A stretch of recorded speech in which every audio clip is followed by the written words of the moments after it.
বন্ধুরা এখন বলে রাখি আপনাকে, এই গগনবিলিয়া বা কাগজ ফুলের এই সময় গরমকালে, এই যে গরমকালে, এই যে এই সময় জুন জুলাই, মানে মে জুন জুলাই, মানে এই সময় এই গরমকালে বৃষ্টিতে আপনাদের একটা রোগ দেখা দিতে পারে, সেটা হচ্ছে পাতা পচা রোগ। এই কচি ডগাগুলোর পাতা পচে যাবে, এরকম পচে যাবে।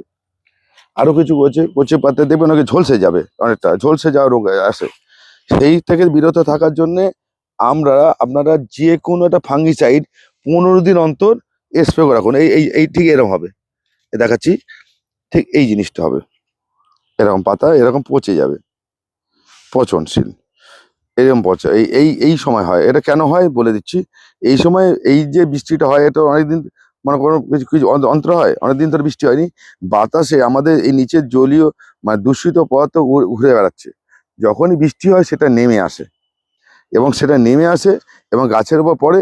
সেই গাছের উপর পড়লে সেই পাতার এফেক্ট হয়। বর্ষাকালে কিন্তু হবে না, বর্ষাকালে পাতা এরকম হবে না, এই রোগটা হবে না বর্ষাকালে পাতাতে। বর্ষাকালে পাতা হবে ঠিক এরকম, এই দেখুন, এই জিনিসটা দেখাচ্ছি আপনাদের, এই ব্রেড নিকেতে, এই দেখুন, এই দেখুন, ঠিক এরকম পচে যাবে, পচন এরকম একদম পরিষ্কার বলবে, যেন কিছু একটা গরম জল ফেলে দিয়েছে, এরকম একটা ব্যাপার মনে হবে। সেই থেকে উপায় হচ্ছে আপনারা অতি অবশ্যই যে কোনো একটা ফাঙ্গিসাইড অন্তত 10 দিন অন্তত সপ্তাহে একদিন করে স্প্রে করবেন এই সময়টা। বর্ষাকালে অসুবিধা হবে না।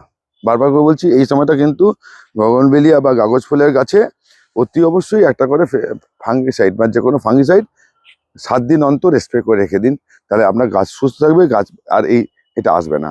আপনারা দেখে নেবেন, লক্ষ্য করে নেবেন। যদি কারো এরকম হয়ে থাকে তো অবশ্যই করবেন। যেমন এই দেখুন একটা পাতা, এই কচি পাতাটাও এসে গেছে, এই যে। তবে এই কচি পাতাতে হয় এটা বেশি করে, কচি পাতাতে কচি ডগাতে হয়। এটা মনে রেখে আপনারা একটু পরিচর্যাটা করুন। সবাই ভালো থাকবেন, সুস্থ থাকবেন, নমস্কার।